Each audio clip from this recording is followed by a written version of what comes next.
وبارك وسلم.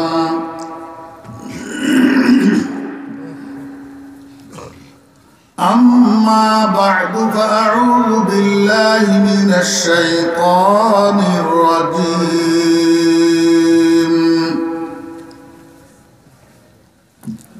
بسم الله الرحمن الرحيم.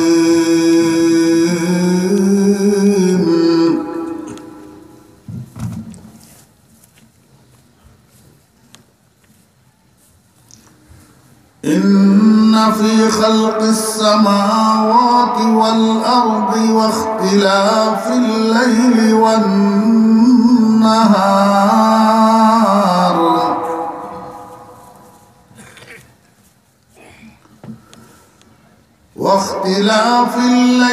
والنهار لآيات لأولي الألباب.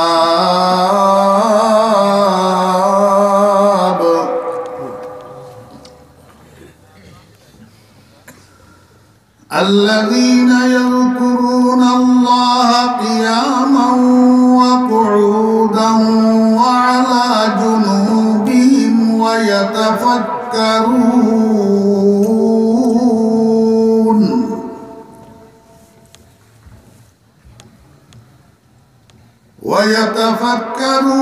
في خلق السماوات والأرض.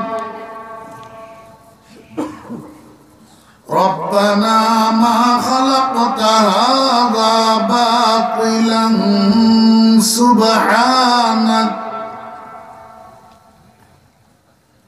سبحانك فقنا عذاب النار.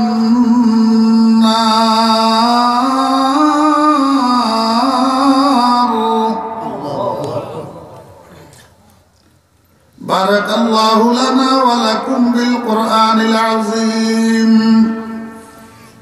ونفعنا وإياكم بالآيات والذكر الحكيم.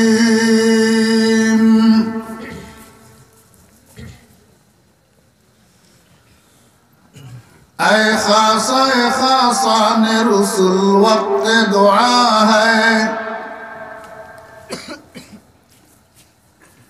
اے خاصا نے رسول وقت دعا ہے.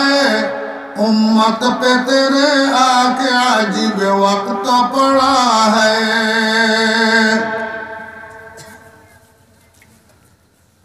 جو دین بڑی شان سے نکلا تھا وطن سے پردیس میں وہ آج غریب الغربا ہے.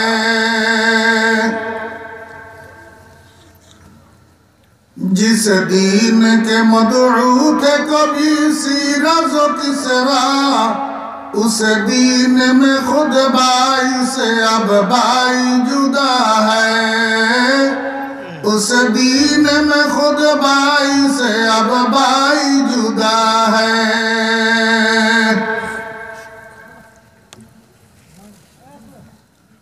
محترم صدر جلسہ گرامی قدر حضرات علماء کرام সমাবেত সর্বস্তরের দিনদার পরেজগার মুসলমান ভাইয়েরা, প্রাণপ্রিয় ছাত্র ভাইয়েরা, যুবক তরুণ ভাইয়েরা, পর্দার আড়ালের সম্মানিতা পর্দানসী মা ও বোনেরা, মহান আল্লাহ রাব্বুল আলামিনের অপরিসীম দয়ার ইহসান আল্লাহ রাব্বুল আলামিন আমাদেরকে আজ 13ই জানুয়ারি 2020 ইংরেজি তারিখে সিলেটের জকিগঞ্জ থানাধীন 12 ঠাকুরি উত্তর ভাগ নোয়াগ্রামে অনুষ্ঠিতব্য এই মহতী তাফসীরুল কোরআন মাহফিলে আমাদেরকে অংশগ্রহণ করার তৌফিক দিয়েছেন। এই জন্য আমরা সবাই মহান রব্বুল আলামিনের শুকর আদায় করি, আলহামদুলিল্লাহ।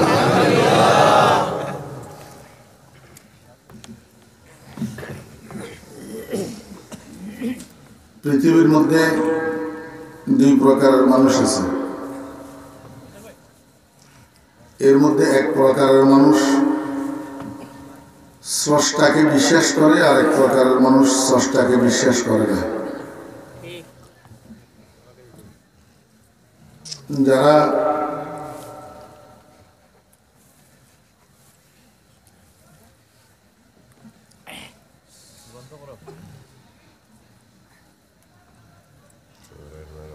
যারা বলে এই ভূমণ্ডল নবমণ্ডলের মধ্যে যা কিছু ঘটতেছে এই সব কিছু প্রাকৃতিক বিবর্তনের ফলাফল, এর পিছনে কোনো কারিগরের হাত নাই, দেয়ার ইজ নো গড। আপনাদের কি বিশ্বাস এই পৃথিবীর সকল কার্যক্রমের পিছনে কোনো কারিগরের হাত আছে না নেই? কারিগর একজন আছে, উনার নাম আল্লাহ। কিন্তু কিছু মানুষ আছে এরা নাকি কোথাও আল্লাহ পাকের নিদর্শন খুঁজে পায় না, এই জন্য তারা বলে দেয়ার ইজ নো গড। আল্লাহ সুবহানাহু ওয়া তাআলা ইরশাদ করেন, ইন্না ফি খালকিস সামাওয়াতি ওয়াল আরদ, নিশ্চয় আসমান এবং জমিনের সৃষ্টির মধ্যে, ওয়াখতিলাফিল লাইলি ওয়ান নাহার, রাত এবং দিনের পরিবর্তনের মধ্যে, লা আয়াতিন, স্রষ্টার নিদর্শন রয়েছে। এগুলার দিকে তাকাইলে স্রষ্টার খোঁজ পাওয়া যায়, স্রষ্টার খোঁজ পাওয়া যায়। আসমান কয়টা? 7টা।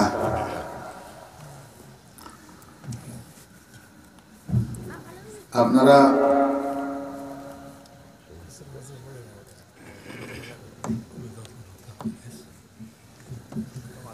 কান্দা কান্দা মাতামাতি করে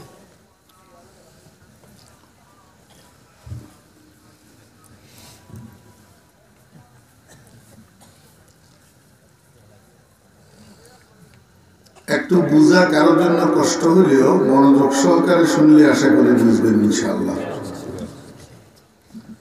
কোরআন শরীফের মধ্যে সামাউন সামাওয়াতুন যত জায়গায় শব্দ এটা আছে, সব জায়গায় এক অর্থ না। কোন জায়গায় সামাউন সামাওয়াতুনের অর্থ আল্লাহ পাকের বানানো সেই 7 আসমান, যার প্রথম আসমানের দূরত্ব পৃথিবী থেকে আলোর গতিতে 500 বৎসরের রাস্তা। এইভাবে প্রত্যেক 2 আসমানের মাঝখানে দূরত্ব হইলেও 500 বৎসরের রাস্তা। বুঝছেন না? বুঝেন না? তাহলে আমরা আমাদের মাথার উপরে যে নীল রঙের একটা জিনিস দেখি, এইটারে আমরা আসমান মনে করি। মনে হয় যেন ওই ঢাকাতে যাইয়া আসমান এটা মাটির সাথে লাগিয়ে রয়েছে, সেখানে গেলে ধরা যাবে। জি, তো গেলাম ঢাকা আসমান ধরার জন্য, যাইয়া দেখি মনে হয় যেন করাচি গেলে ধরা যাবে। তো গেলাম করাচি, যাইয়া দেখি সেখানে একই অবস্থা, মনে হয় যেন পশ্চিম দিকে আর একটু দুবাই, কুয়েত, কাতার, সৌদি আরব, মক্কা, মদিনা এগুলাতে গেলে মনে হয় আসমান ধরা যাবে, সেখানে মাটির সাথে লাগিয়ে রয়েছে। তো যাইতে যাইতে সবগুলা কান্ট্রিতে গেছি, যাইয়া দেখি যে না, যেখানে যাই মনে হয় যেন বরাবর আর একটু সামনে এরকম লাগিয়ে রয়েছে। আসলে যতটুক যাই কোনো জায়গায় মাটির সাথে আসমান লাগা নাই। কারণ আপনারা যে ঘর দেন, ঘরের চাল কি চতুর্দিকে কোনো জায়গা দিয়ে মাটির সাথে লাগিয়ে থাকে না? মাটির সাথে কোনো জায়গা দিয়ে। আসমানকে আল্লাহ পাক রব্বুল আলামিন পৃথিবীর মানুষের বসবাসের জন্য যে ঘর বানাইছেন, এই ঘরের ছাদ বানাইছেন। ছাদ পৃথিবীর মানুষের বসবাসের কি? ছাদ। আর জমিনটা হইল ওই ঘরের বিটি। গোটা পৃথিবীটা একটা ঘর। বেশ কম হইল আমরা যেই ঘর বানাই, এই ঘরের মধ্যে পিলার থাকে, খুঁটি থাকে, পালা থাকে, বেড়া থাকে, দেওয়াল থাকে। আর আল্লাহ পাক যেই ঘর বানাইছেন, এই ঘরের মধ্যে পিলারও নাই, খুঁটিও নাই, পালাও নাই, দেওয়ালও নাই, বেড়াও নাই। শুধু আছে কি? ঘরের বিটি আর উপরে ছাদ। ছাদটারে আল্লাহ পাক রব্বুল আলামিন এমন সিস্টেমে বানাইছেন যেটার কোনো পিলারের উপরেও নয়, কোনো খুঁটির উপরেও নয়। উপরের দিক থেকে কোনো টানা বাঁধ দেওয়াও না, নিচের দিক থেকে কোনো খুঁটির ঠেস দেওয়াও না। এই কারিগরি একমাত্র আল্লাহর দ্বারাই সম্ভব। দুনিয়ার কোনো ইঞ্জিনিয়ার, দুনিয়ার কোনো কনস্ট্রাকশন পারদর্শীর পক্ষে সম্ভব না। তাহলে আমরা মাথার উপরে নীল রঙের যে জিনিসটা দেখি, এটা কি? এটা আসলে আসমান না। এটা আসলে কি না? আসমান না। এটা হলো লাউনে ইন্তেহায়ে মধ্যে বসর। মানুষের দৃষ্টির একটা সীমা রেখা আছে, যেখান পর্যন্ত গেলে দৃষ্টি সীমা শেষ হইয়া যায়, ওই জায়গাতে এই কালারটা ফুটে ওঠে। এটা আপনারা বুঝবেন যদি কেউ প্লেনে সফর করে থাকেন। ইন্টারন্যাশনাল ফ্লাইটগুলা জমিনের থেকে 35,000, 40,000, 42,000 ফুট উপর দিয়ে চলে। এই মাথার উপরে যে মেঘ আপনারা দেখেন, এই মেঘ এটা তো 5-7,000 ফুট উপরে। আমাদের ডোমেস্টিক যে ফ্লাইটগুলো আছে, আভ্যন্তরীণ ফ্লাইট, সিলেট থেকে ঢাকা, ঢাকা থেকে চট্টগ্রাম, ঢাকা থেকে কক্সবাজার, ঢাকা থেকে সিলেট, ঢাকা থেকে যশোর, ঢাকা থেকে সৈয়দপুর, ঢাকা থেকে বরিশাল, এই লোকাল ফ্লাইটগুলাও মেঘের উপরে দিয়ে চলে। 10-12,000 ফুট, 15,000 ফুট, 16,000 ফুট, 17,000 ফুট। এই কয়েকদিন আগে আমি ঢাকা থেকে কক্সবাজার গেছি, একদম খারাপ ওয়েদারের ভিতর। মানে গোটা আসমান জুড়ে মেঘ। এই মেঘের মধ্যে টেকনাফে একটা মাহফিল, না যাইতে চেয়েছিলাম, তারপরেও এরা জোর জবরদস্তি হুজুর আসতেই হবে, তো গেছি। এটা 17,000 ফুট উপর দিয়ে গেছে। উপরে যাইয়া দেখি মেঘের বৃষ্টিও নেই। কিরে মেঘ গেল কই? এত পরিষ্কার আকাশ তো ছিল না। তো নিচের দিকে তাকাইয়া দেখি যে সব মেঘ বেটারা নিচে। কোথায়? এই লোকাল ফ্লাইট গুলা প্রথম ধাক্কায় মেঘের উপরে চলে যায়। মেঘ এগুলা বৃষ্টি পড়ে যে একদম মাথার উপরে, বেশি উপরে না।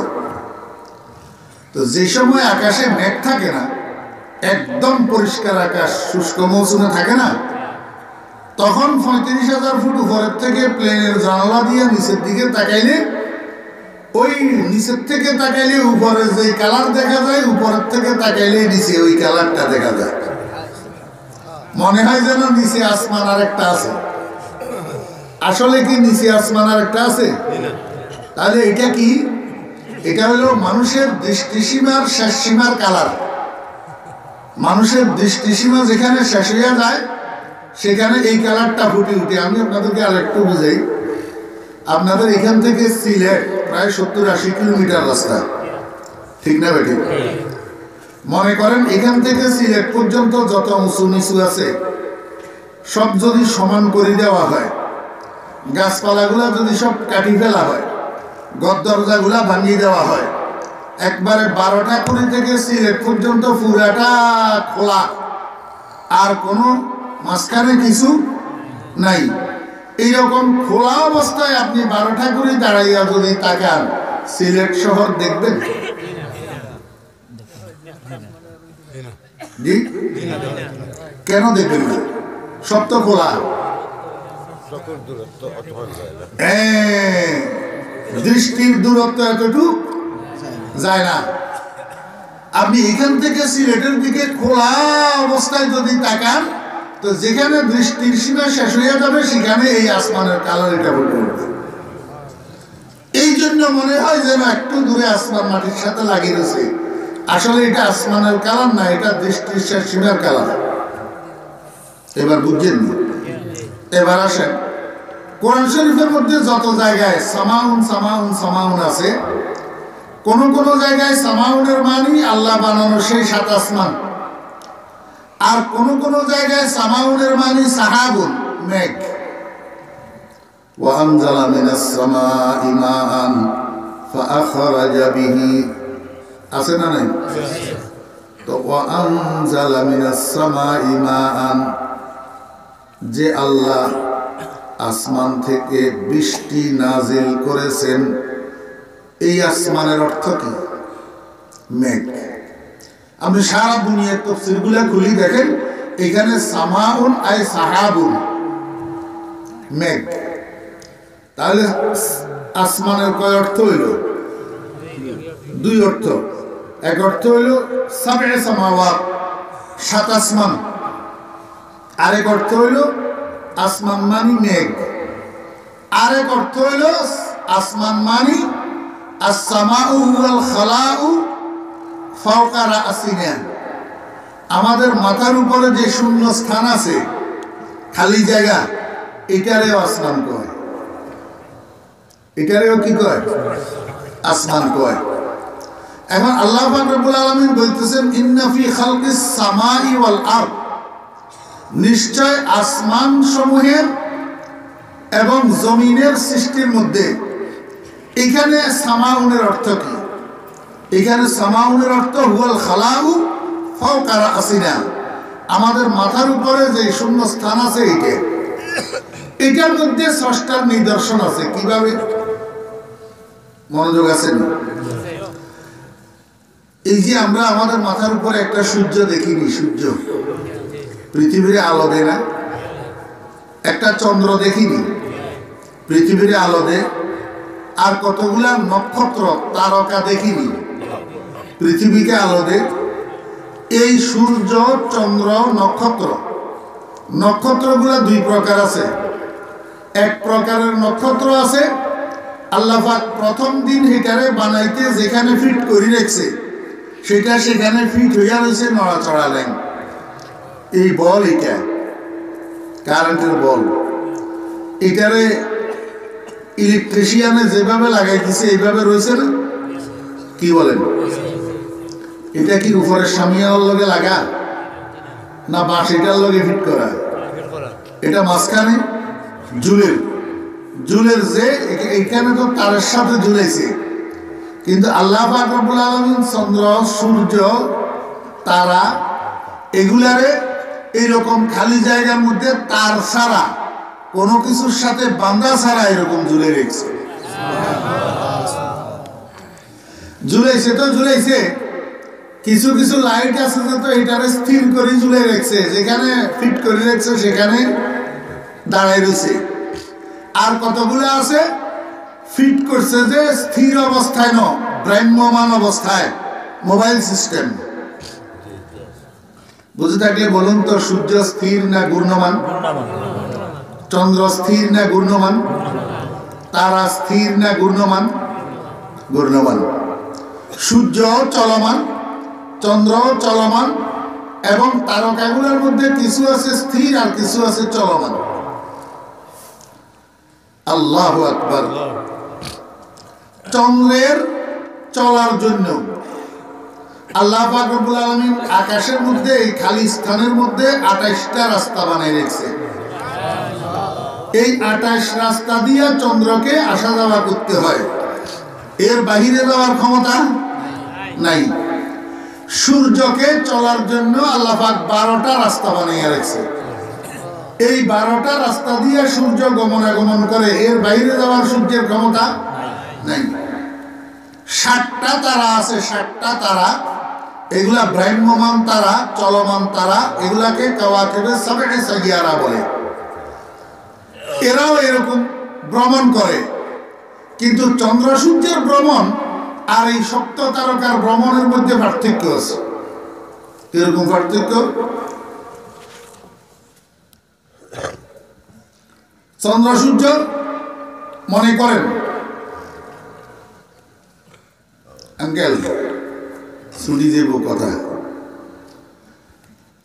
চন্দ্র সূর্যের ভ্রমণ এই কোণা থেকে শুরু হয়েছে না, এমনি পুরাটা ঘুরি আবার এই কোণাতে আসে।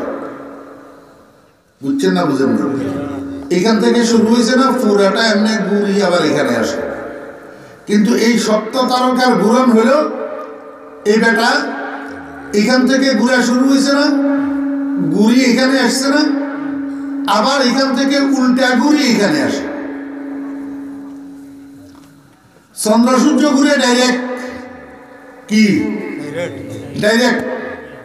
আর কাওয়াকিবে সাবঈ সাইয়ারা ঘুরে একবার এমনি ঘুরি আবার পিছনের দিকে ঘুরি এখানে আসে। ফালা উকসিমু বিল খুন্নাসিল জাওয়ারিল কুন্নাস। আল্লাহু আকবার। উল্টা ঘুরে চন্দ্র সূর্যকে সোজা ঘুরায় কে? আর সপ্ত তারকারে উল্টা ঘুরায় কে? এবার বুঝেন, বৈজ্ঞানিকরা বলে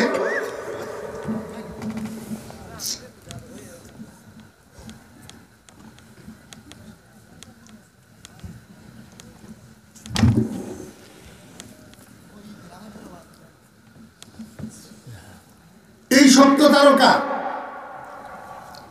আর চন্দ্র সূর্যের মধ্যে ফরক কি? চন্দ্র সূর্য যে ঘুরে গায়ে গায়ে ঘুরে, খোলা গায়ে, পোশাক নাই। কিন্তু সপ্ত তারকা যে ঘুরে পোশাক আছে। কি আছে? পোশাক। পোশাক কি? আল্লাহ পাক রব্বুল আলামিন আকাশের মধ্যে 7টা বক্স বানাইছে। বক্স, এই বক্স এগুলাকে কক্ষ বলে, আরবিতে বলে বুরুজ। ওয়াসসামাই যাতিল বুরুজ আছে না নাই? এই বক্স অন্যান্য মুফাসসিরিনে কেরামের মতে কেউ কেউ বলে যে বুরুজের এক অর্থ হলো মানাজিলুল কমর, আর কেউ কেউ বলে বুরুজের এক অংশ মানাজিলুশ শামস, আর কেউ কেউ বলে বুরুজের এক অর্থ এই সপ্ত তারকার কক্ষ।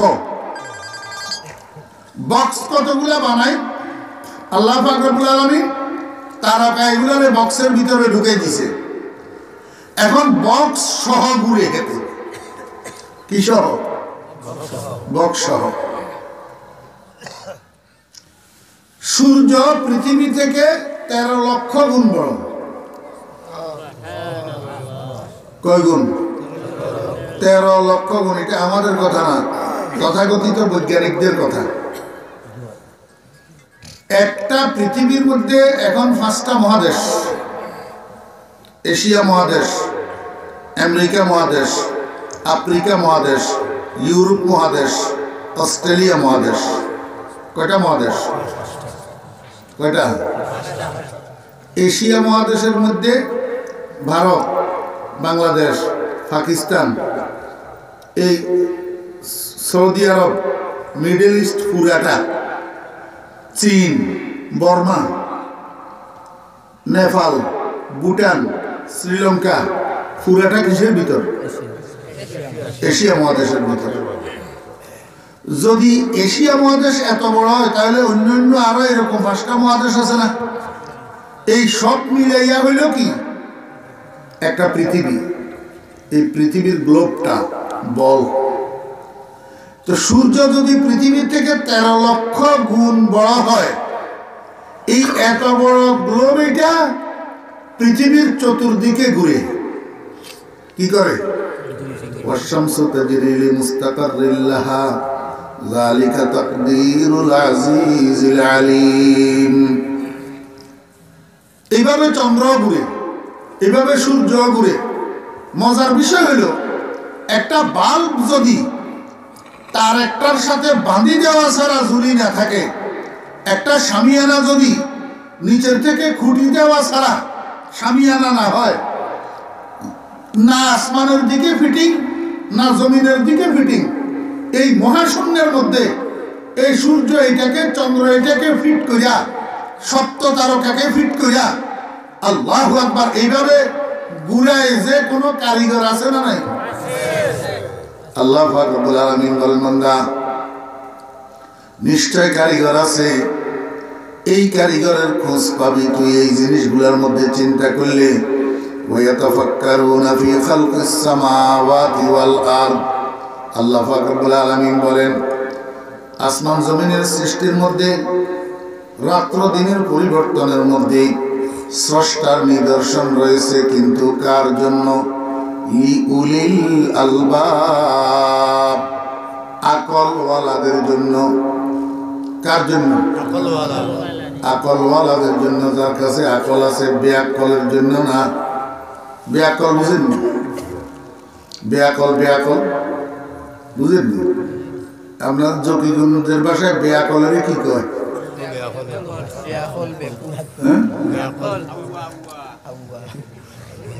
আপনাদের এলাকার ভাষায় আউয়ানি কয়। এমনি বেআকল বুঝেন তো? বুঝলিয়ে হইল।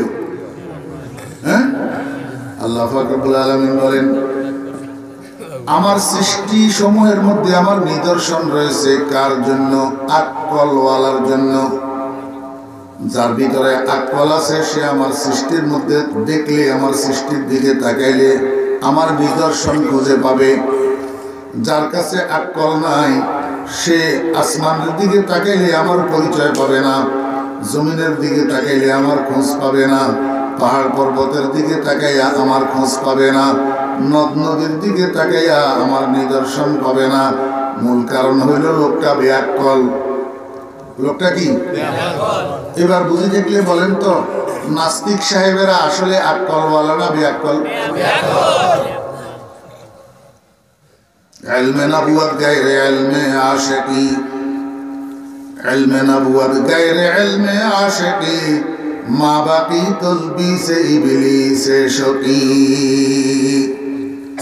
নাস্তিক যত বড় শিক্ষিত হোক, যত বড় জ্ঞানী হোক, যত বড় সার্টিফিকেটধারী হোক না কেন, যত বড় বৈজ্ঞানিক আর যত বড় দার্শনিক হোক না কেন, যেই দর্শন, যেই বিজ্ঞান, যেই জ্ঞান স্রষ্টার পরিচয় দিতে পারে না, আল্লাহর আরেফ বলেন এটা জ্ঞান নয়, এটা শয়তানের কুমন্ত্রণা। এটা শয়তানের কি? কুমন্ত্রণা।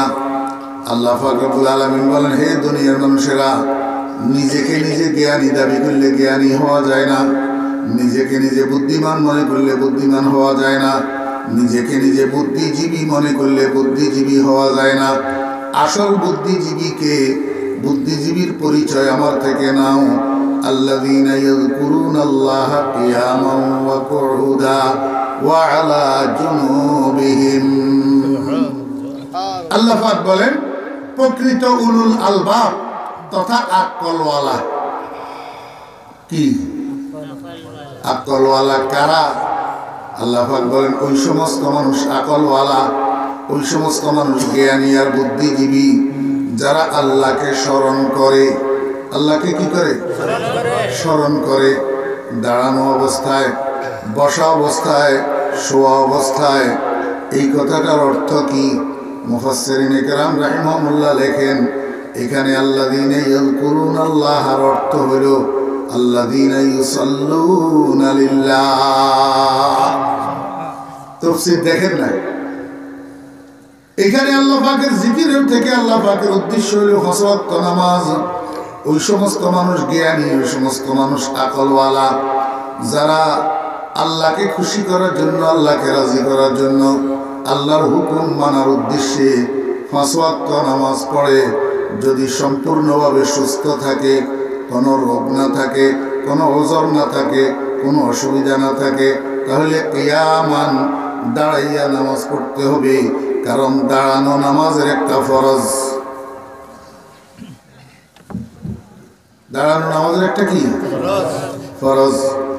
আমার বেয়েরা দোস্ত আহবাব, কোনো অবস্থায় শরীর যদি সুস্থ থাকে, দাঁড়ানোর শক্তি যদি থাকে, কোনো অপারগতা, অসুস্থতা, ওজর যদি না থাকে, তাহলে দাঁড়াই নামাজ পড়তে হবে। আল্লাহ পাক রব্বুল আলামিন বলে, বান্দা আসরের নামাজের সময় হয়েছে, তুমি আসরের নামাজ আদায় করার জন্য মসজিদের পুকুরের ঘাটে যাইয়া উজু করছ। উজু করি যখন মসজিদে গেছ, একামত হইতেছে, নামাজের কাতার সোজা হয়েছে, তুমিও কাতারে যাইয়া দাঁড়াইছ নামাজ পড়ার জন্য। ঠিক এই সময়ের মধ্যে তোমার ব্লাড প্রেশার বাড়ি গেছে, মাথা চক্কর দিয়ে উঠছে, তুমি এখন দাঁড়াই থাকতে পারবা না।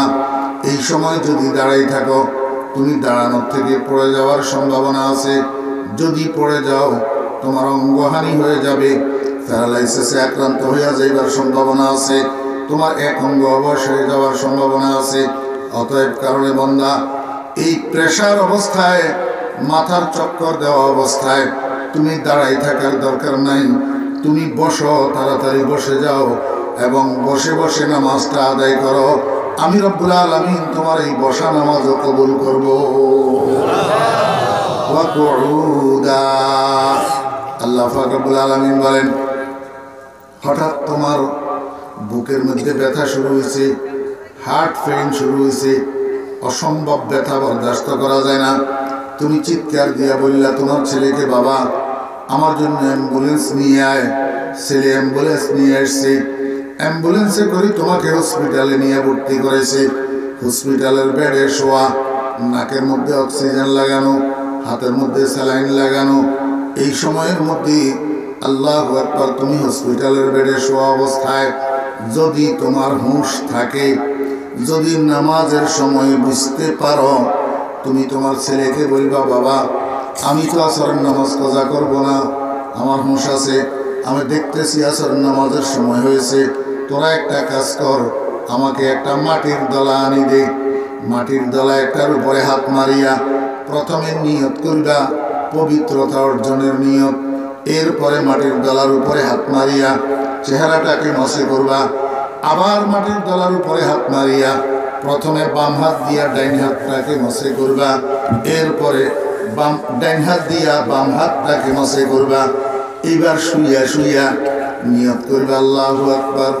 শুইয়া শুইয়া ইশারায় রুকু, ইশারায় সিজদা, সূরা ফাতিহা পড়বা, আলাম তারা পড়বা, আল্লাহু আকবার, সুবহান রাব্বিয়াল আযীম, সুবহান রাব্বিয়াল আযীম, সামিআল্লাহু লিমান হামিদা, আল্লাহু আকবার, সুবহান রাব্বিয়াল আ'লা, সুবহান রাব্বিয়াল আ'লা। যতটুক সম্ভব রুকু সিজদাতে মাথাটারে একটু লাড়িবা, ইশারায় রুকু করবা, ইশারায় সিজদা করবা, এরপরে শুইয়া শুইয়া নামাজ আদায় করবা। আমি রব্বুল আলামিন তোমার সেই নামাজও কবুল করব। ই কবুলে জিক্রে তু আজ রহমতাস, ই কবুলে জিক্রে তু আজ রহমতাস, চো নামাজে মুস্তাহাজা রুখসতাস। বান্দা যতক্ষণ সুস্থ আছো দাঁড়াই নামাজ পড়বা, দাঁড়ানোর ক্ষমতা নাই বসি নামাজ পড়বা, বসার ক্ষমতা নাই, শুইয়া শুইয়া ইশারায় হলেও নামাজ পড়তে হবে। কিন্তু নামাজের থেকে তোমার ছুটি নাই, নামাজের থেকে তোমার কি নাই, ছুটি নাই। মুসলমানের সন্তানের জন্য নামাজ কোনো অবস্থায় মাপ নাই। আল্লাহ পাক রব্বুল আলামিন বলেন, ওই সমস্ত মানুষ যারা সুস্থ অবস্থায় দাঁড়াইয়া নামাজ পড়ে, দাঁড়ানোর ক্ষমতা না থাকলে বসি নামাজ পড়ে, বসার ক্ষমতা না থাকলে শুইয়া ইশারায় হলেও নামাজ পড়ে, এই মানুষগুলো হইল প্রকৃত পক্ষে আকলওয়ালা। কিওয়ালা? আকলওয়ালা। এবার বুঝে থাকলে আপনারা বলুন না বেনামাজি আকলওয়ালা না বেআকল? হ্যাঁ, সবাই বলেন না, যারা বেনামাজি ওনারাও বলেন, বেনামাজি যারা ওনারাও কি করেন বলেন, বেনামাজি আকলওয়ালা না বেআকল? আমার বেয়েরা দোস্ত আহবাব, বয়ান শোনার জন্য বসছেন। আল্লাহর রহমতে এশার নামাজটা পড়েন নাই এমন অনেকে আছেন। আবার নিয়ত করে বসছেন ইনশাআল্লাহ ফজরের নামাজের সময় উঠবো না, মাঝখানে বয়ান শুনতেছেন। আমি আপনাকে বলবো দোস্ত আমার, সারা জীবনের বয়ান শোনার সওয়াব যদি এক পাল্লায় রাখা হয়, আর ফজরের নামাজ 2 রাকাত ফরজের সওয়াব যদি এক পাল্লায় রাখা হয়, খোদার কসম 2 রাকাত ফজরের ফরজের সমান হবে না। قال النبي صلى الله عليه وسلم ركعتا الفجر خير من الدنيا وما فيها। আল্লাহর হাবিব বলেন, পৃথিবী এবং পৃথিবীর মধ্যে যত কিছু আছে সব কিছুর থেকে ফজরের 2 রাকাত নামাজ উত্তম। অদুস্ত আমরা তো এখন পাউ পেতে চাই, পাউ। আপনাদেরকে আমি কেমনে বুঝাইতাম? আমি তো নোয়াখাইলা মানুষ, আমার জবানে নোয়াখাইলা ভাষা, আর আপনাদের ভাষা হইল সিলেটের ভাষা। জবানে আর এমন তুর্কি ওমন তুর্কি নমিদানম আগার বুদে চেফুস বুদে জবানম দার দেহানে উ। কবি বলেন, আমার ভাষা তুর্কি ভাষা, বন্ধুর ভাষা তো তুর্কি না, অথবা বন্ধুর ভাষা তুর্কি ভাষা, আমি তো তুর্কি ভাষা জানি না, এই জন্য বন্ধুকে মনের ভাব ব্যক্ত করতে পারি না। আহ, কত ভালো হইতো যদি আমার জিহ্বাটা বন্ধুর মুখে স্থাপিত থাকতো, অথবা বন্ধুর জিহ্বাটা আমার মুখে স্থাপিত থাকতো, তাহলে মনের ভাবটা বন্ধুর কাছে ব্যক্ত করতে পারতাম। এখন আমার অবস্থা হয়েছে সেটা, আমি তো সিলেটের ভাষা জানি না, সিলেটের ভাষা জানি না, বুঝইনি এটা আমিও থোড়া থোড়া পারি রে বা, একেবারে পারি না যে তা না। 20 বছর হয়ে গেছে না নি সিলেটে আমার বয়ানোর বয়স, এটা থোড়া থোড়া পারি।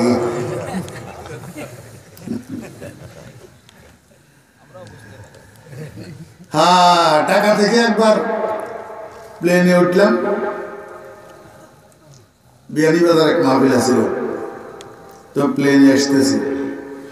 আমার ফাঁসের সিটের ভদ্রলোক আমার একটু নিয়ে আসা, আপনি খানো দিতে, আমি সিলেট যেতাম রে বা। কথা আপনার বাড়ি খানো, আমার বাড়ি ফেনি। কথা আপনি ফেনির মানুষ সিলেট খেনে দিতে, সিলেট আমার মাহফিল আছে রে বা। আপনি ফেনির মানুষ সিলেট যাইয়া বয়ান করতেনি, আপনি সরকারি আলিম না কমি আলিম? তাহলে তো আমি কমি আলিম, তো আমার চিনিতে আনি, আমি তো আপনারও তো আমি চিনছি না। তো আপনি বাংলাদেশের পররাষ্ট্রমন্ত্রীর চিনিতে আনা, আমি আব্দুল সামাদ আজাদ।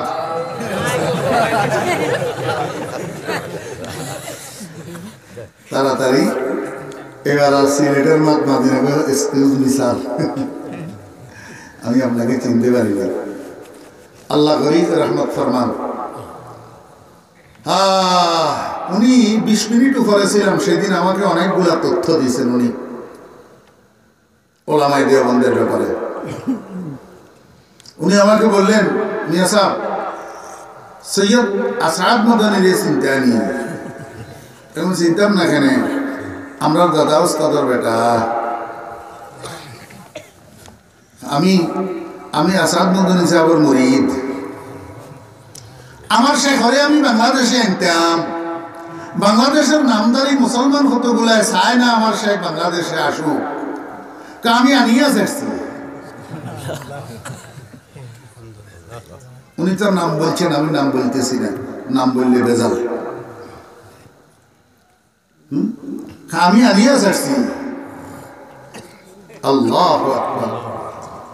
উনি একটা তথ্য দিলেন আমাকে, জনাব আব্দুল সামাদ সাহেব, আল্লাহ পাক গরিব রহমত ফরমান। কার কাছে কেমন মনে হয় আমি জানি না, এই অল্প সময়ের পরিচয় মানুষটারে আমার কাছে ভালো লাগছে। উনি আমাকে তথ্য দিলেন, 71-এর স্বাধীনতার যুদ্ধের সময় বর্ডারের মুসলমানেরা ভারতের মুক্তিযোদ্ধাদেরকে প্রথমে সমর্থন দিচ্ছিল না, সহযোগিতা দিচ্ছিল না। তো কয় মেজর জেনারেল ওসমানী আর আমি, আমরা দুইজন গেছি আসাদ মাদানী সাহেবের কাছে। হুজুরে মুক্তিযুদ্ধের সপক্ষে বিবৃতি দিছে রেডিওতে। এই বিবৃতির ভিত্তিতে বর্ডারের মুসলমানরা মুক্তিযোদ্ধাদেরকে সমর্থন দিছে, সহযোগিতা হচ্ছে। আর আজকে আমাদেরকে বলা হয় রাজাকার। আমাদের পূর্বপুরুষ, আমাদের পিতৃপুরুষের কারণে বর্ডারের মুক্তিযোদ্ধাদেরকে সমর্থন দিছে, সহযোগিতা দিছে বর্ডারের ইন্ডিয়ার মুসলমানেরা, আর এখন আমাদেরকে কয় রাজাকার।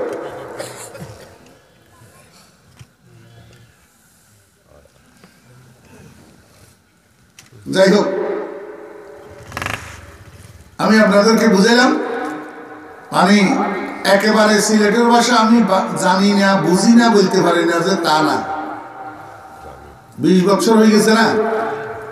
একটা কথা বোঝানোর জন্য এই কথাটা আমি আপনাদেরকে বলছি। আপনাদের দেশে এই ছোট ছোট চিংড়ি গুড়া মাছের কি কয়? ইচা গুড়া। বড় ইচা না, ছোট ছোট ইচা গুড়া আছে না, যেগুলা দিয়ে কদু রান্না করা হয়, হ্যাঁ, তরকারির সাথে দেয়, এগুলার ইচা গুড়া কয়নি? ইচা তো বড় গুলারে কয়, ইচা গুড়া না, ইচা গুড়া। আমাদের দেশের নিয়ম ছিল আগে আগে, এখন তো কেজি হিসাবে বিক্রি করে ইচা গুড়া। আগে জাইলারা বাঘ বসাই বসাই বিক্রি করতে, এরকম ডালার উপর।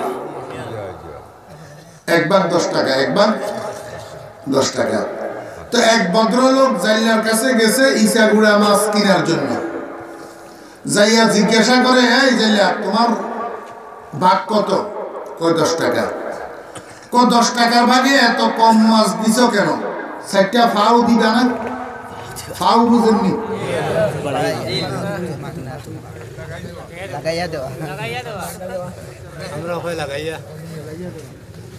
বাংলাদেশের কোন কোন অঞ্চলে বলে তোলা, কোন অঞ্চলে বলে হোক, কোন অঞ্চলে বলে ফাউ, আর আপনাদের এখানে বলে লাগাইয়া দেওয়া। কয় 4টা লাগাইয়া দিবা না? কয় দিমু তো। কয় এটা উঠাও, বাঘের ফাঁসে দি, এটা উঠাও। তো চাইলে আর এতগুলা মাছ বাঘের ফাঁসে দি উঠেছে। এই ভদ্রলোকের হাতের মধ্যে পলিথিন ছিল। ভদ্রলোক কি করছে, ওই লাগাইয়া দেওয়ার মাছে গুলারে পলিথিনের মধ্যে লইয়া হাঁটা শুরু করছে।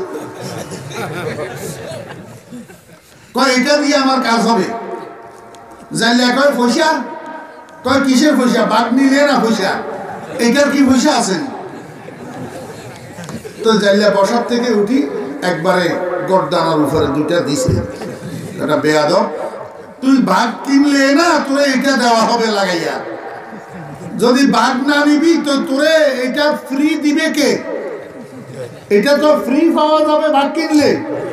বাঘ না কিনলে তো এটা তুই ফ্রি পাবি না। এখন বর্তমান যুগের মুসলমানেরা বাঘ কিনতে তৈয়ার নাই, ওই লাগাইয়া ফ্রি পেতে তৈয়ার। আমার ভাইয়েরা, দোস্ত, 5 ওয়াক্ত নামাজ হইল বাঘ। 5 ওয়াক্ত নামাজ কি? বাঘ।